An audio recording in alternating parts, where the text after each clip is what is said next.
back to a political talk show right here on 1410 WRMN. Talk of the town, voice of the valley. Got some breaking news, Elgin downtown breaking news. We just got a call, and Marky B let us know actually as well that there seems to be a fire downtown in Tent City, the kind of homeless encampment area right there along the riverside. So we're awaiting more reports here on that. I've got a video I see now. Sonar, what info do you know about this? So Marky B gave me a call. He's out there right now. He's sending over some media on that, a video or two, and then also a picture. So he's going to actually call us up and give us the skinny on that one. The tent city's over by Route 31 near Kimball. Marky B is over there on the scene already. He's just getting his stuff set up so that he can give us a call from it. You said you got some pictures that are over there, or a video or two? Yeah, I just don't want to give out Marky's phone number. So, yeah, so just readjust it from there for the video. I don't know why it doesn't pop up all the way, but the video should be able to play with it. But near Route 31 and Kimball is what it's looking at really right bad now. Is it just went up? Mm-hmm. Oh my goodness. Yeah, you can see here on the screen now. And especially, oh my goodness. Yeah, very that is all in the woods. That is absolutely back over there across the bridge from here. Oh my goodness. Please be careful out there. Anybody who is over there. It is plumage of smoke. There is a centralized flame that has started to light. It looks like a few trees that have actually caught fire in that area too. It is a black smoke, so it's probably burning a lot of plastics and different trash or different things that are there. Yeah, well, you think of it, it's a lot of tents, a lot of polyester type of fabrics and things like that. Very flammable. Very flammable, and I hope everyone has moved out of the area. Do not go over into the area. If you are driving past, there will be some looky-loos that are watching that. Please be careful and make sure the fender benders are down to the minimum as well. And also thoughts and the best well wishes to the people that were living over there as well. Absolutely, I hope they can find something else to stay tonight. My goodness, man. Yeah, it's one of the obviously this hasn't happened here. We've never covered something like that, but it seems like this kind of fire is liable to happen when people are living so close together. And look at that river starting to freeze as well. You can start to see that, but it looks large, Ben. This is a very big fire. This is what, easily 3 cars across, if not 4 cars across, if I had to measure in anything other than metric. But it has already started to come down to the banks. I don't know if it will eventually reach the river. But that encampment is near 31 and Kimball here in rather downtown Elgin. It's rather close, too. Yeah. Marky B should be calling in here shortly. Oh, yeah, there he is, actually. Hey, Mark. What are you seeing out there? Hello? Mark, you there? No, apparently not. Okay, well, Skeets, I guess, as well. Who was the guy who called earlier? Yeah, also a gentleman named Steve also called and. Oh, okay. Yeah, thank you for calling and letting us know. If there is anything, if you see it, send it over to the text line 505-926-1410. 505-926-1410. That's where Mark has sent over his pictures and video that are there. If you are in the area, please be safe and please do not hinder anyone who is attending to the flame. We're not letting people know so they go and go check it out. There's definitely going to be some emergency personnel and stuff in that area. So I would say just steer clear if you'd like to see anything about it. Exactly. We try to stay away from those things. That's why we're reporting it on it. Even if you look at the videos that we have already put up on the YouTube side of things, Marky B is on the exact opposite side of the river to see it from there. And I'll tell you, it is large. It's about the size of a house, I would say, for the whole foot print of it.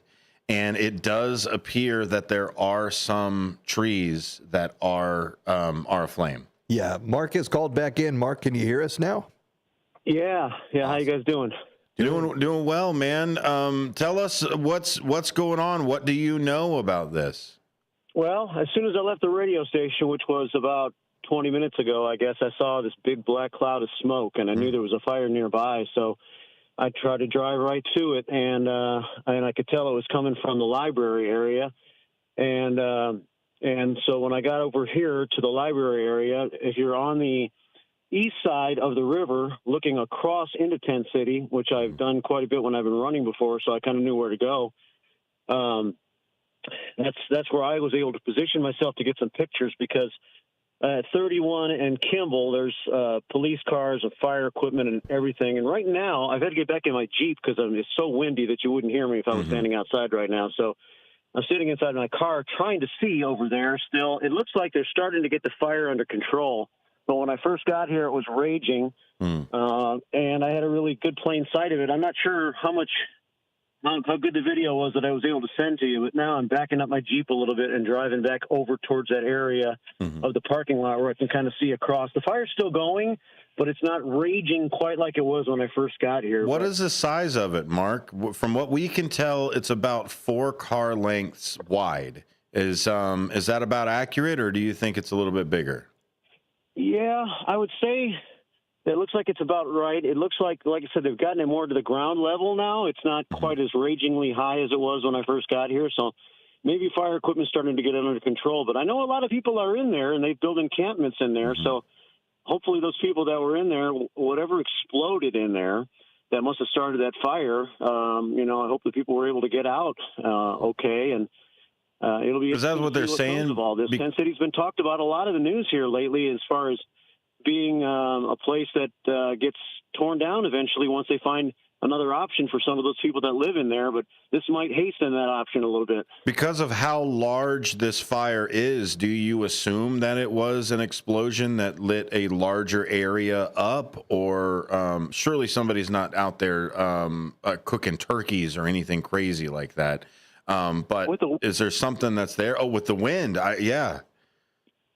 Yeah, it's so windy. I mean, it's really, really windy out here right now. So any kind of, I don't know if there was a fire out there that could have just spread in a hurry, or, quite honestly, I think there's a lot of drugs in that area, and who knows what was cooking and what could explode in a hurry.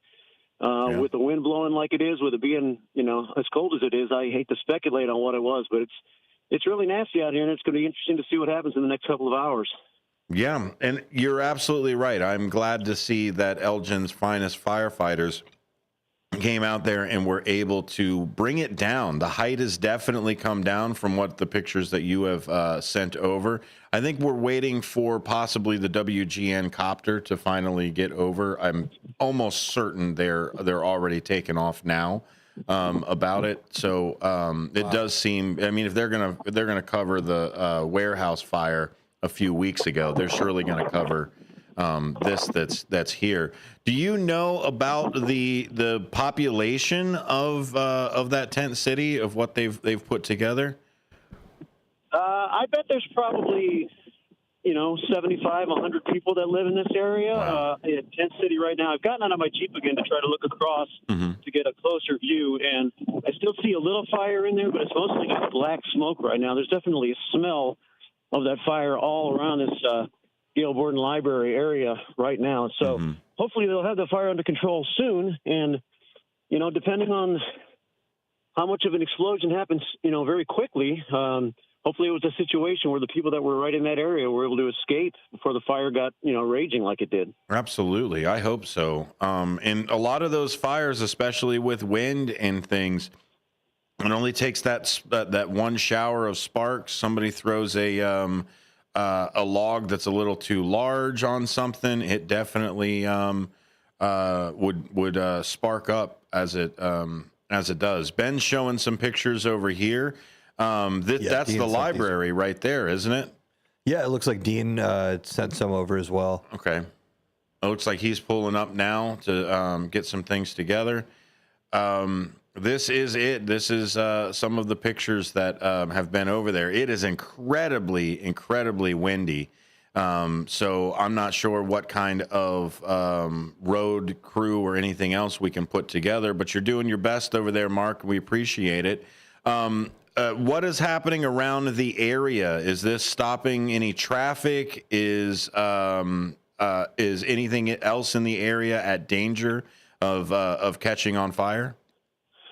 From across the river, it's kind of hard for me to see, and to try to get close to it over there, it'd probably be impossible right now. I see squad cars everywhere, but it looks like on Kimball, traffic is still flowing. I see cars moving over there, so it looks like if you're going west on Kimball towards 31 and trying to head to the west side of town, you can still get across because I can see the cars moving slowly over there. So I don't think traffic is completely snarled. They've at least created an area where we can get through over there. But it's really hard to see because it's dark now, and the fire looks like the fire is pretty much under control.